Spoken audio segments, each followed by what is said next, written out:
For Sentinel.com, this is Ira Winderman with your latest Ask Ira Miami Heat mailbag. Our first question today comes from Gabrielle in Denver, who asks, with a plethora of guards, do you see one getting traded? Once Tyler Johnson and Dion Waiters are eligible, of course. Gabrielle, I'm not so sure I can sit here in September and tell you what might happen in December or January when it comes to Pat Riley's thinking about his backcourt. Remember, the earliest you can trade a player who was signed in the offseason is December 15th. There's a second group of players who can't be dealt until January 15th, with Tyler Johnson in that group. Because of that, for all of what you consider is a glut, it's not as about that most teams couldn't have gone out and signed Dion Waiters for the $2.9 million exception the Heat did anyway, and they certainly had the possibility of adding other players the Heat added, like Wayne Ellington.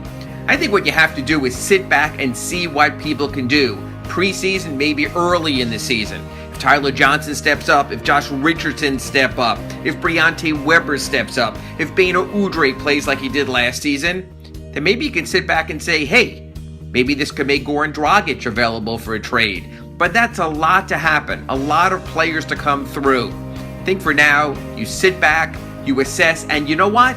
If there are too many quality guards on this team, I think that's a dilemma that he would gladly embrace. Our second question comes from Robert in Miramar, who asks, what, in your opinion, is the best offseason acquisition for the Heat? Most people say the re-signing of Hassan Whiteside, and I would agree. But to me, what's also intriguing is the signing of Derrick Williams. Robert, the one thing about Hassan is we know what Hassan will earn, $98 million over 4 years. We have yet to know or realize whether he can reach that level of play when it comes to matching his earnings. So there's plenty of pressure there before we can say it was a slam dunk for the Heat with what they did with Hassan Whiteside. As for Derrick Williams, to me, he's sort of a Michael Beasley 2.0 or 3.0 or 4.0, a player with so much promise who has yet to live up to his anticipated pedigree. The difference between Whiteside and Williams are the contracts.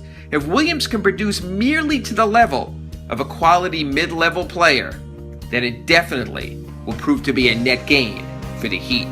And our last question comes from Alejandro in New York, who asks, is the seeming laissez-faire approach to settling Chris Bosh's status also an indication the Heat would prefer to cut ties?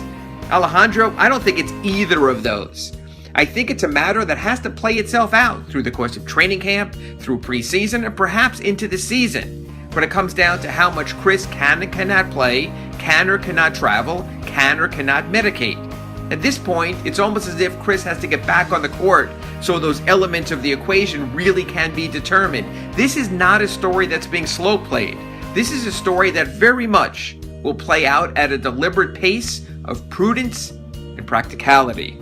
Those are today's 3 questions. We'll be back tomorrow with 3 more. For Sentinel.com, I'm Ira Winderman.